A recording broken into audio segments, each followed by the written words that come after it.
எபிரேயருக்கு எழுதின நிருபம் 11வது அதிகாரம்.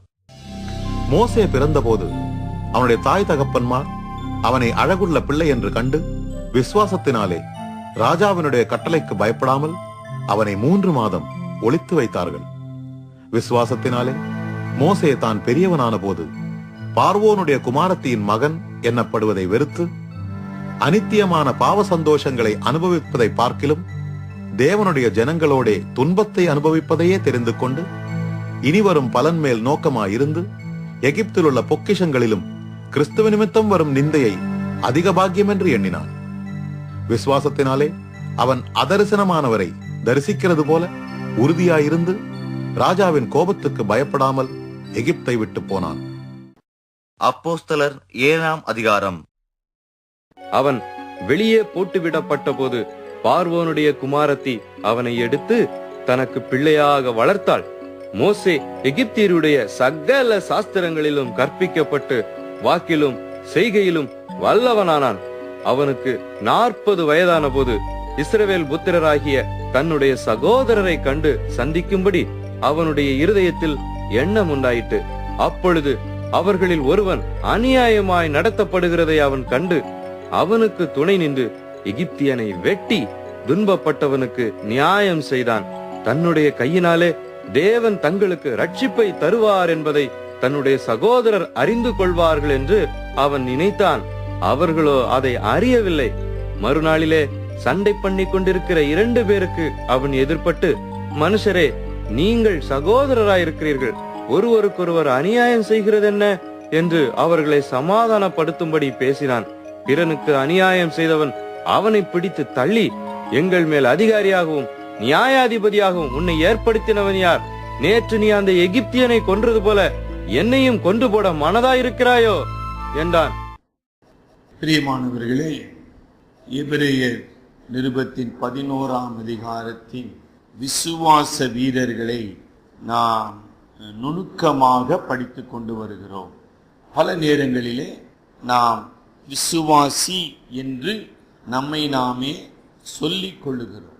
ஆங்கிலத்தில் we claim that we are all believers. அந்த உரிமை உண்மைதானா? ஐயா, நான் விசுவாசி, கரெக்ட், அப்படி சொல்வதினாலே அது உண்மையா?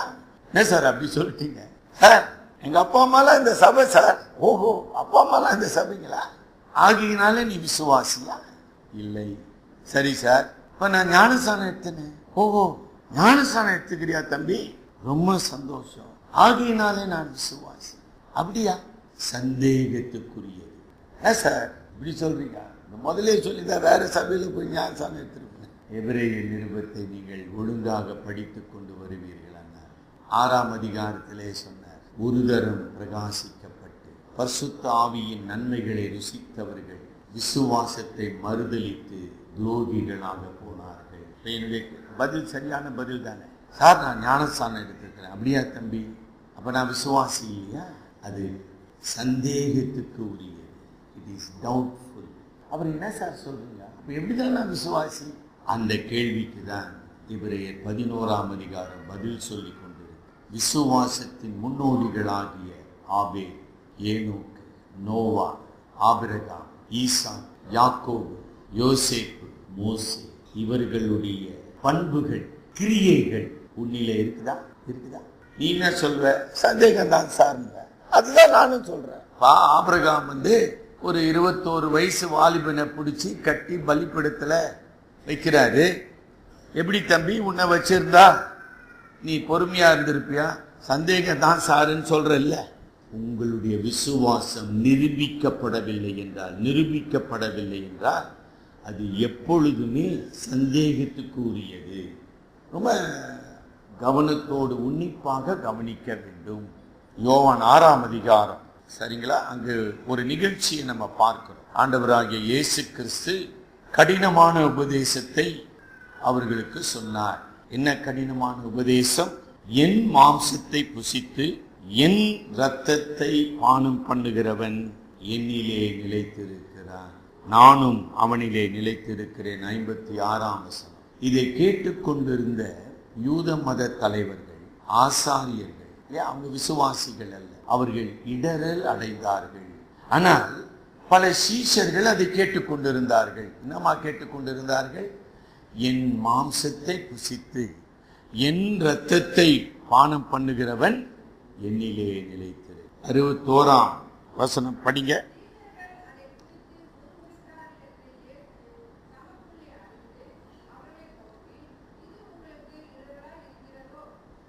அப்படி இடரெல்லாம் இருக்கிறதோ என்று சொல்லி என்ன செய்தாங்க? பலர் 66ஆம் வசனம். அநேகர், பலர் இல்லைங்க, அநேகர்.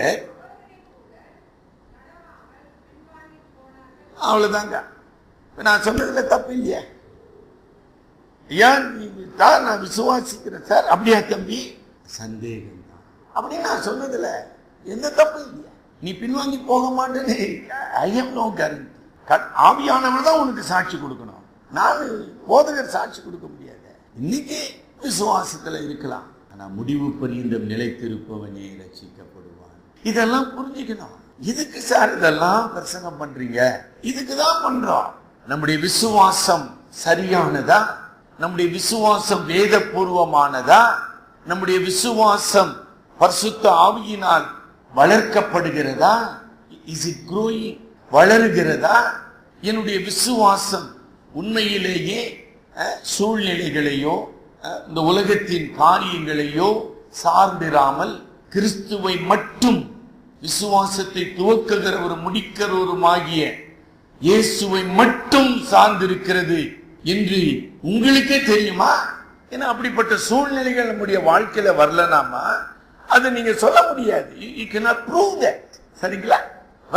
பேதுரு சொன்னா, எல்லாரும் மறுதலித்தானோ, ஆண்டவரே நான் மறுதலிக்க மாட்டேன். அது உண்மையா? அது சொல்லி 24 மணி நேரம் ஆகல. நம்ம அந்த வார்த்தையை சொல்லி ராத்திரி 7 மணிக்கு சொல்றான்னு வச்சுங்க. அன்று விடிய காலை 3 மணிக்கு ஒரு வேலைக்காரியின் இடத்துல இவரை தெரியாது என்று மறுதலித்தார். 7 மணிக்கு சொன்னவன் நான் மறுதலிக்க மாட்டேன்னு, விடிய காலை 3 மணிக்கு இவருக்கு எனக்கு எந்த சம்பந்தமும் இல்லை. அப்புறம் அதை பத்தி கவலைப்படு. உன்னுடைய விசுவாசம் அப்படி இருக்குதா?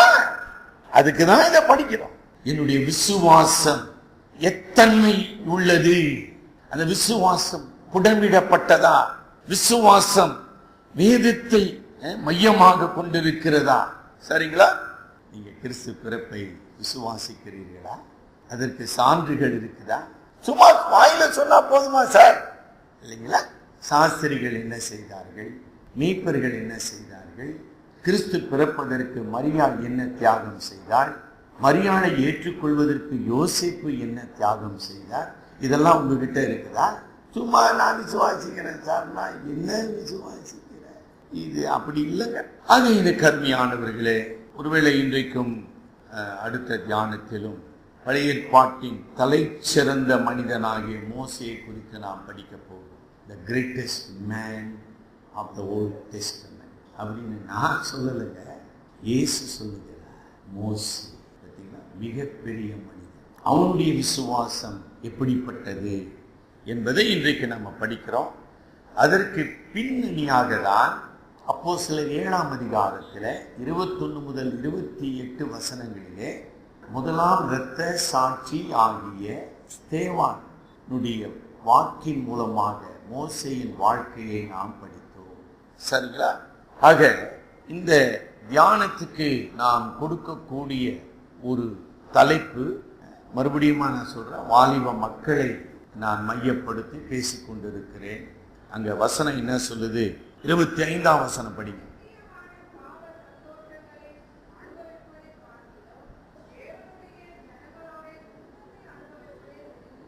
அந்த தெரிந்து கொண்டுன்ற ஒரு வார்த்தையை தான் இன்னைக்கு படிக்க போறோம். தெரிந்து கொண்டான். மோசே தெரிந்து கொண்டான். நீங்களும் நானும் அதாவது we choose, we decide. இல்லைங்களா? மாணவர்கள் கல்வியில வரீங்க, 10th முடிஞ்ச உடனே நீங்க என்ன படிக்க போறீங்க? காமர்ஸ் படிக்க போறீங்களா, சயின்ஸ் படிக்க போறீங்களா? You choose. தெரிந்து கொள்ளுகிறீங்க. கல்லூரிக்கு வரீங்க, தெரிந்து கொள்ளுகிறீங்க. கல்லூரி முடிச்சு வேலைக்கு போறீங்க, வேலையை தெரிந்து கொள்ளுங்க. You choose. வாழ்க்கை என்பது தீர்மானங்களின் கோர்வை. இன்றைக்கு நீங்க அமர்ந்திருக்கிறீங்க. ஒருவேளை திருமணமானவர்கள் இங்கு அமர்ந்திருப்பீர்கள் என்றால் உங்களுடைய வாழ்க்கை துணையாக உங்கள் மனைவியை அல்லது உங்கள் கணவரை தெரிந்து கொண்டீர்கள், அதனால நீங்க அமர்ந்திருக்கு.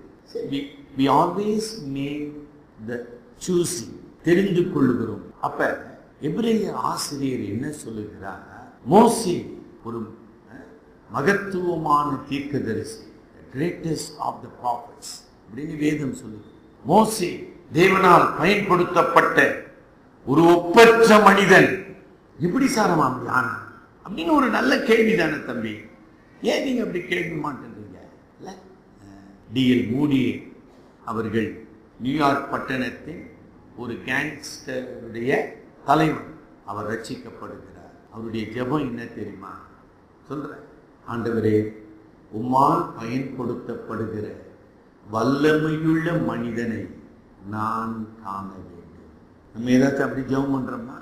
நம்ம ஜெபம் எப்படி அமெரிக்கா போகலாம், ஆஸ்திரேலியா போகலாம், எப்படி எம்எஸ் படிக்கலாம், BMW எப்படி வாங்கலாம், அது வாங்கலாம், வீட்டை இடிச்சு கட்டணும், அதை எப்படி கட்டலாம், இப்படியே ஓடி இருக்குதுங்க.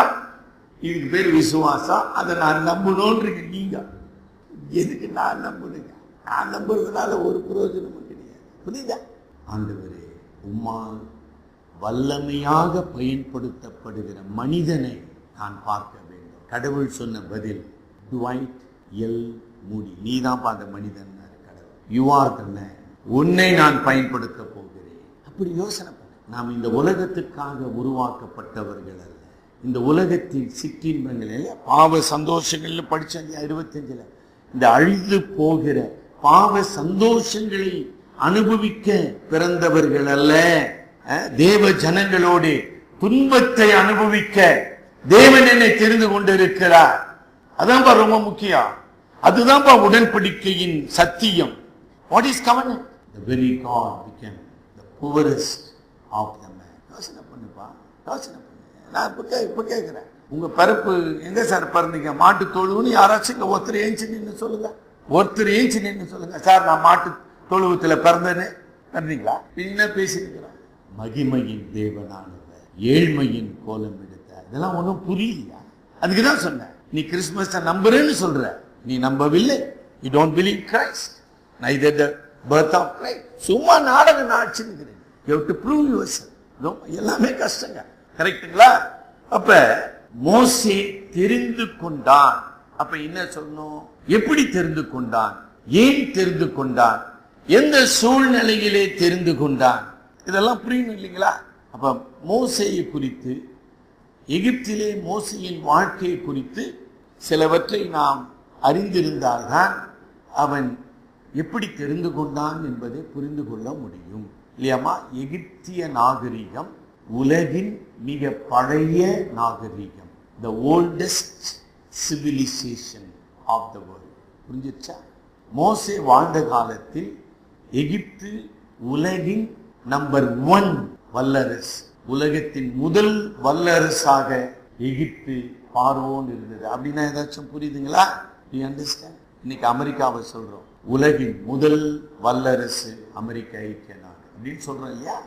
அந்த மாதிரி எகிப்து பார்வோன் உலகின் முதல் வல்லரசு. சுமேரியா நாகரிகம் இருந்தது, வல்லரசாக இல்லை. பாபிலோன் இல்லவே இல்லை. பாபிலோன் தோன்றினது ரொம்ப பிந்திய காலம், மோசேக்கு பின்னால். சரிங்களா? அடுத்தது இல்லைங்களா, எகிப்தினுடைய சிறப்பு என்னங்க? செல்வ செழிப்பு. அந்த நைல் நதியின் கரையில் அந்த என்ன சொல்றோம் இல்லைங்களா, அது அமைந்திருந்த காரணத்தினாலே மழை பெய்தாலும் சரி பெய்யாவிட்டாலும் சரி சும்மா வளம், எல்லா வளமும் கொண்ட நாடு. நீங்க அந்த எகிப்தை பார்ப்பீங்கன்னா ஆப்பிரிக்கா கண்டத்தின் வடகிழக்கு பாகம், மிக மிக செழிப்பான பாகம். ஆக எல்லா விதத்திலும் பல நன்மைகளை அனுபவித்த ஒரு நாடு. நீங்க யாராச்சும் நம்புவீங்களா? சார் தங்கம் கரையில் அப்படி கட்டி கட்டியா இருந்ததுன்னா நம்புவீங்க நீங்க? will you believe me? தங்கம்மா அப்படியே கூவம் கரையில ஓரமா இருக்குது சார், நான் கட்டி கட்டியா நம்புவீங்களா? எல்லாம் நம்ப முடியாது இல்லை. அதாங்க ஆப்பிரிக்கா கண்டம். அதுதான் ஆப்பிரிக்கா. வைரம் அப்படியே ஓரமா கட்டும். அவங்களுக்கு அந்த மதிப்பே தெரியாது. அங்குள்ள இனத்தவருக்கு வைரத்தை பத்தியோ வைடூரியத்தை பத்தியோ மாணிக்கத்தை பத்தியோ ஒரு அறிவு இன்னைக்கும் கிடையாது. அப்படிப்பட்ட வளமான ஒரு நாடு. சரியா? அந்த நாட்டின் ராஜா தான் பார்வோன். அவனுடைய மகன் இளவரசன் என்கிற பதவியை பெற்றவன் மோசே. புரிஞ்சுதுங்களா? இவ்வளவு பெரிய பதவி, சரிங்களா? ஆனால் அந்த எகிப்து நாகரிகம் இருந்த போதிலும் அது விக்கிரக ஆராதனை நிரம்பியது. அந்த விக்கிரக ஆராதனையின் காரணமாக இல்லைங்களா, ஒழுக்க கேடு, சீர்கெட்ட அக்கிரம சோதோம் குமாராவை போல அக்கிரமத்தினால் பெருகின ஒரு சமுதாயம், கடவுளற்ற சமுதாயம். அங்க நீதி உணர்வு கிடையாது. No morality, no justice. அதனாலதான் எகிப்தியர்கள் எபிரேயர்களை கொடுமைப்படுத்தினார்கள், அடிமைப்படுத்தினார்கள். அந்த ஆண் குழந்தைகளை எங்கடா போனோம்? நைல் யோசனை பெத்த தாய் இப்ப கொண்டாந்து பிரதிஷ்டை பண்ணிட்டு போறாங்க. இந்த குழந்தைய தூக்கி தண்ணியில போட முடியுமா? போடுன்னா போடல, நீ இருக்க மாட்ட உயிரோட. இதான் நாகரிகமா? இதான் பக்தியா? சொல்லுங்க. how will you interpret? நம்ம நாட்டுல நடக்கல, கங்கையில போய் போடுறாங்களே, கங்கையில போய் குழந்தைகளை போடுறாங்கம்மா, இன்னைக்கும் போடுறாங்க. இதுக்கு பேரு நாகரிகம், இதுக்கு பேரு மதம், இதுக்கு பேரு பக்தி. இதான் பக்தியா? அப்படியே மோசே யோசிக்கிறான், என்னடா இது? அவனை கடவுள் காப்பாத்தினார், அது அப்புறம் தான் தெரியும். அப்புறம் என்னங்க, ஐயோ பச்சை குழந்தைய தூக்கி அப்படியே தண்ணியில போடுறாங்க. என்னவா தண்ணியில? ஆண் குழந்தைங்க ராஜா வெட்டிடுவாரு. அப்ப யோசிக்கிறான், என்ன இது? ஒண்ணுமே புரியலையே. இப்படி ஒரு ராஜா, இப்படி ஒரு மதம், என்னடா இல்ல? அப்படி நீங்க நம்ம நாட்டுல நடக்கிற சமுதாயத்தின் சீர்கேடுகளை நோக்கி பாருங்க. இது மதமா? இது கடவுளா? என்ன சிந்திக்க ஆரம்பிக்க. அப்போஸ்தலர் என்ன வாசித்தோம்? நம்ம அப்போஸ்தலர் நடவடிக்கைகள் என்ன வாசித்தோம்? 22ஆம் வசனம், 22, 23. மோசே எகிப்தியருடைய சகல கல்வியிலும் கற்பிக்கப்பட்டு வார்த்தையிலும் செய்களிலும் மிகச் சிறந்த மனிதனானான். பாத்தீங்களா?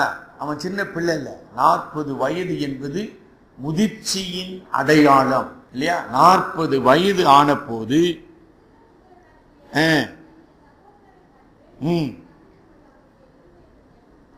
அப்புறம் 25க்கு வந்துருங்க. தன்னுடைய கையினாலே தேவன்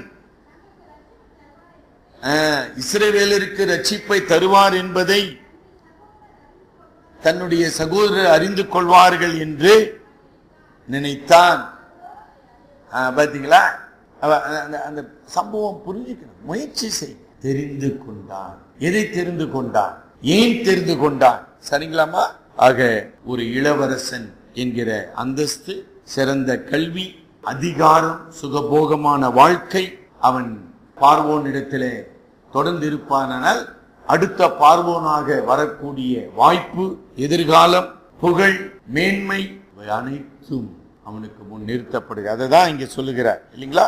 எபிரேயர் 11:24 விசுவாசத்தினாலே மோசே தான் பெரியவன் ஆன போது பார்வோனுடைய குமாரத்தியின் மகன். அந்த ஒரு சொற்றொடர்ல இவ்வளவு விஷயம் அடங்கிச்சு. பார்வோனுடைய வாரிசு என்று சொல்லப்படுவதை வெறுத்து, அனித்தியமான பாவ சந்தோஷங்களை வெறுத்து, 26ஆம் வசனத்திலே எகிப்தில் உள்ள பொக்கிஷங்களை வெறுத்து, 27ஆம் வசனத்திலே அதரிசனமானவரை தரிசிக்கிறது போல தரிசித்து ராஜாவின் கோபத்துக்கு பயப்படாமல் வெளியேறி சென்றார். சரிங்களா? உங்களை பார்த்து நான் கேட்கிறேன், சார் நான் விசுவாசி. அப்படியா சகோதர சகோதரியே? ரொம்ப சந்தோஷங்க, கர்த்தர் உங்களை ஆசீர்வதிப்பார். எதை வெறுத்தீங்க? ஐயா, நான் இயேசுவை என் இரட்சகராக ஏற்றுக்கொண்டபடியினாலே இதை வெறுத்தேன். என் குடும்பத்தை வெறுத்தேன், என் இனத்தை வெறுத்தேன், என் வேலையை இழந்தேன், என்னுடைய சுதந்திரத்தை, குடும்ப சொத்துக்களை இழந்தேன். ஏதாச்சும் பட்டியலிட முடியுமா உங்களால? நான் தம்பி சொன்னேன், சார் நான் விசுவாசி. Praise the Lord. At the point. எப்படி நம்பணும்ன்றீங்க நீங்க? அதனால இன்னைக்கு பாடம் மோசேயின் விசுவாச தெரிந்து கொள்ளுதல். என்னமா தெரிந்து கொண்டான்? தேவ சித்தத்தை, தன் வாழ்க்கைக்கான தேவ சித்தத்தை, தன் வாழ்க்கைக்கான தேவ திட்டத்தை, தன் மூலமாக தேவன் இந்த அடிமை வேதனையில் இருக்கின்ற எபிரேயர், அவர்களுக்கு இஸ்ரவேல் என்ற பேர் அப்ப கொடுக்கப்படல, எபிரேய அடிமைகள், அவர்களை விடுதலையாக்கும் இரட்சகன் என்கிற கடவுளின் திட்டத்தை தெரிந்து கொண்டார். நீ என்ன தெரிந்து கொண்டார்? ரொம்ப நேரம் அவசரப்படாதீங்க. ரொம்ப சந்தோஷம். கர்த்தர் உங்களை விசுவாசியாக அழைத்திருப்பார். ஆனா விசுவாசம் இதிலே உள்ளடங்கி இருக்கிற உண்மை, இந்த உலகத்தை நான் வெறுக்க வேண்டும், என் சுய சித்தத்தை நான் வெறுக்க வேண்டும், பாவ சந்தோஷங்களை வெறுக்க வேண்டும், இந்த உலகத்தின் இந்த ப்ராமிசிங் வேர்ல்ட், இந்த உலகம் எனக்கு கவர்ச்சியினாலே இழுக்கின்ற மேன்மைகள் அனைத்தையும் வெறுத்துட்டீங்களா? இல்ல சார், மோடி அரசு மாதிரி சட்டம் போட்டான் தான் சார் பணத்தை எங்க வைக்கிறதுன்னு இப்ப பிளான் பண்ணுகிறோம். அடுத்தது நகையை எங்க போடலான்னு, குழி தோண்டி புதைக்கலான்னு பிளான் பண்ணுகிறோம். நாமளா இருக்கிற மாதிரி இல்லைங்க. கரெக்டுங்களா? இதுக்கு ஒரு சட்டம் வரணும், அதுக்கு பயந்துன்னு ஓடணும், லைன்ல நிக்கணும். என்னங்க உலகம், நாமளாவே இருக்க மாட்டோம். கொஞ்ச நேரம் சிந்தனை பண்ணு, எதுவுமே அவசரப்படாதீங்க. நான் ஒன்னும் அவசரமா பேசல. இயேசுவை நான் தெரிந்து கொண்டேன், ரொம்ப சந்தோஷம். ஆனா இயேசுவுக்காக இத்தனை காரியங்களை நான் இழந்திருக்கிறேன். உங்க பிள்ளைங்களுக்கு தெரியுமா நீங்க இதெல்லாம் இழந்தீங்கன்னு சொல்லியிருக்கீங்களா? யோசனை பண்ணு, சொல்லுங்க. நான் சும்மா பிறப்பினால நான் கிறிஸ்தவனா இல்லப்பா. பின்னால இந்திரா உட்கார்ந்து இருக்காங்கன்னு நான் நினைக்கிறேன். இந்திரா பர்னர் வெள்ளிக்கிழமை இந்திரா ஒரு சின்ன சாட்சி சொன்னாங்க. வெள்ளிக்கிழமை நம்ம கூடுகையில் அவங்க இந்த சென்னைக்கு வந்த போது, இந்திரா பார்த்திருக்கீங்கல்ல பாருங்க ஆராதனை. இந்திரா கர்நாடக இசையை கற்பதற்காக மயிலாப்பூரில் உள்ள தமிழ்நாடு இசை கல்லூரியில படிக்க வந்த ஒரு பெண். அவங்க குடும்பத்துல இந்திராவை ஆதரிக்க வசதி கிடையாது இல்லையா? அவங்க அம்மா, அவங்க சகோதரன் நான் பார்த்திருக்கேன். அந்த நேரத்துல அங்கங்க கச்சேரி நடக்கும். இந்த மாதிரி திருவிழா கச்சேரிகள், கோயில் திருவிழா கச்சேரிகள். அந்த கச்சேரியில அன்னைக்கு வந்தாங்க வெள்ளிக்கிழமை. பிரகாஷ் பிரசாத் என்கிற 2 அவங்களும் பார்வையற்றவர்கள். ஒருவர் இந்த கேசியோ ஆர்கன் வாசிக்கிறவர், இன்னொருத்தர் தபலிஸ்ட். இந்த 2 பேரும் இந்திராவை கூப்பிட்டு, இந்திரா உனக்கு நல்ல குரல் இருக்குதுமா, நாங்க கச்சேரிலாம் நடத்துறோம் தெருவா, நீ சாயங்காலம் தான் நீ பாட்டு பாடினா உனக்கு காசு கொடு. அப்படி பாட ஆரம்பித்தவர்கள் இந்த இந்திரா. அப்ப ஒரு சகோதரர் போய் இந்திரா கிட்ட சொன்னாங்க, அம்மா கடவுள் உனக்கு இவ்வளவு அழகான குரல் கொடுத்திருக்காரம்மா, நீ படைத்த கடவுளை பாடாமல், உனக்காக ரத்தம் சிந்தின இயேசு கிறிஸ்துவை பற்றி பாடாம சினிமா பாடலையும் பொய் தெய்வங்களையும் பாடின்னு இருக்கிறியேன்னு கேட்டாங்க. கேளுங்க. அப்ப இந்திரா சொன்ன பதில், கடவுள் அன்புள்ளவர்னு சொல்றீங்களே, அந்த அன்புள்ள கடவுள் என்னை ஏன் பார்வையற்ற ஒரு பெண்ணாக இந்த உலகத்துல படைத்தார்? நீங்க சொல்லுவீங்களா? பதில் சொல்லுங்க. உட்கார்ந்துருக்காங்க. அவரிடத்துல நிறைய பேர் கேட்கிறாங்க.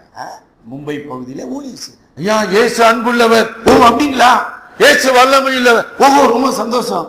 அப்புறம் என்னப்பா சார், நான் எப்படி சார் குருடன் ஆயிட்டேன்? இயேசு என்னையே குருடனா படைச்சிட்டாரு. இது ஒரு நியாயமான கேள்வியா உங்களுக்கு தெரியலையா? இதுக்கெல்லாம் பதில் சொல்ல மாட்டாங்க. இப்படி அப்புறம் என்ன விசுவாசம் அது? நான் சொல்றேன், சும்மா விசுவாசம் சொல்லி இருக்காதீங்க. 94ஆம் ஆண்டு நம்முடைய சபைக்கு வர ஆரம்பிச்சேன். தெரிஞ்சுக்கிட்டீங்களா? 94, 22 வருஷத்துக்கு முன்னதான் ஆண்டவரை தன் வாழ்க்கையிலே அனுபவித்தார். பாவ மன்னிப்பை, பாவ விடுதலை, பாவ சந்தோஷத்திலிருந்து விடுதலை, இந்த உலகத்தின் மேன்மைகள், இந்த உலகத்தின் இன்னைக்கு அவங்க சர்டிபிகேட் வச்சிருக்காங்க. she can be a music teacher in his school. இன்னைக்கு போனாலும் அவங்களுக்கு வேலை உண்டு. இல்ல, நான் கிறிஸ்துவின் சாட்சியாக வாழ போகிறேன். உட்கார்ந்துருக்காங்கப்பா. தெரியலன்னு தயவு செய்து யாரும் சொல்லாதீங்க. தெரியலன்னு மட்டும் தயவு செய்து கிறிஸ்துவுக்காக நீங்கள் எதை இழந்தீர்கள்? மோசே எந்த அடிப்படையில் இந்த தெரிந்து எடுப்பை செய்தான்?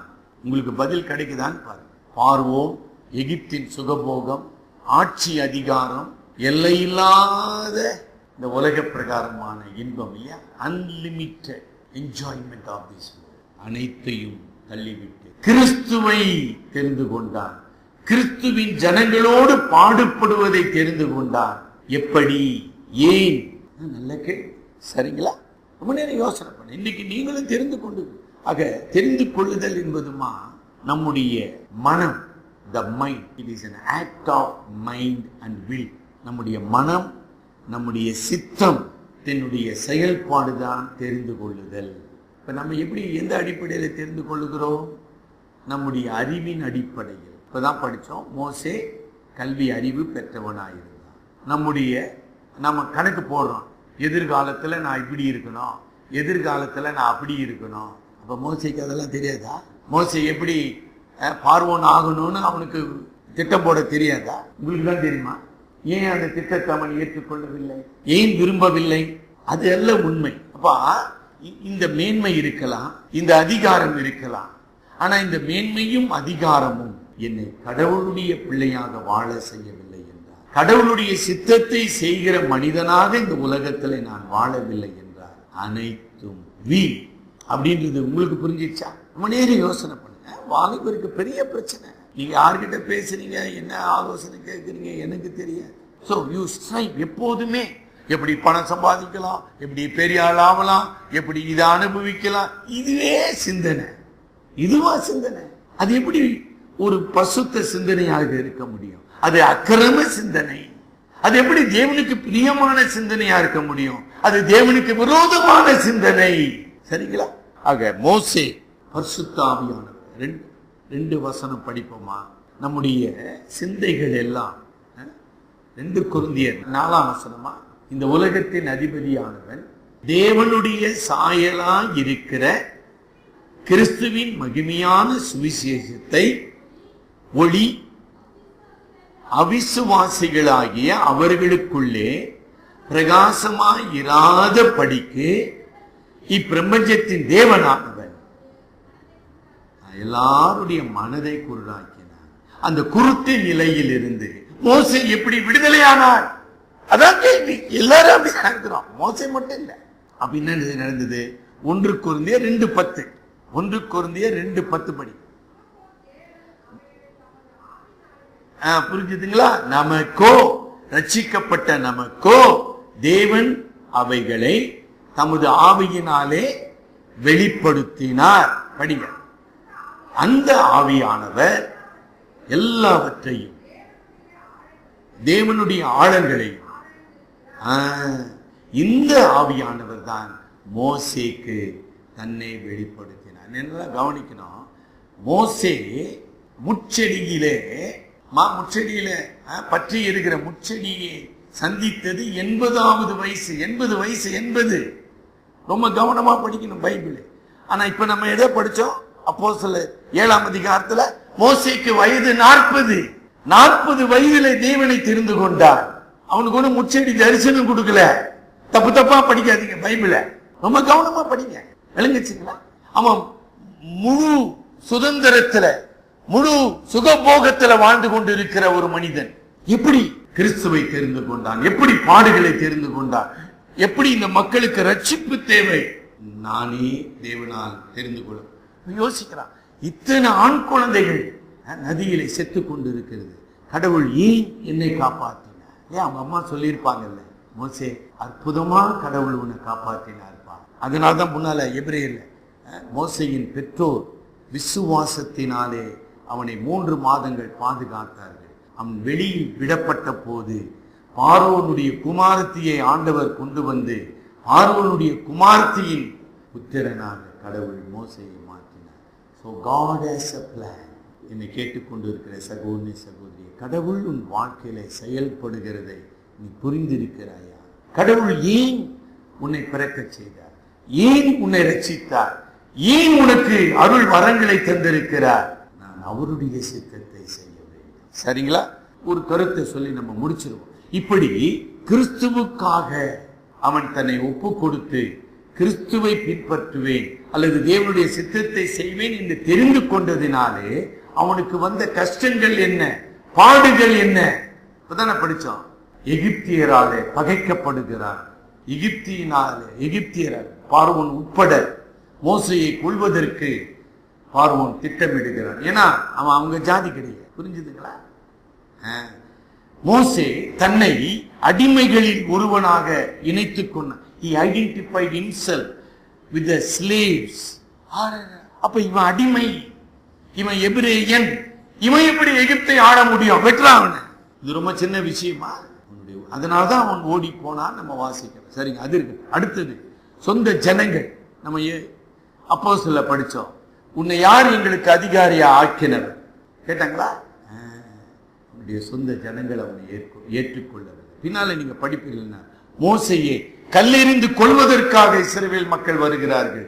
சிவந்த சமுத்திரத்தின் அந்த கரையில, டேய் எங்களை அழிக்க வர கொண்டு வந்த அட்ராமன் இதெல்லாம் தேவையா சார்? இதுதான் விசுவாசம். ஆமா, அதுதான் உடன்படிக்கை. படிக்க போறோம். இந்த உலகத்தின் இன்பங்களையோ மேன்மைகளையோ சுகங்களையோ அனுபவிப்பதற்காக கடவுளை ரட்சிக்கவில்லை, அவருடைய சித்தத்தை செய்வதற்காக. தலைவணங்கி ஜெபிப்போம்.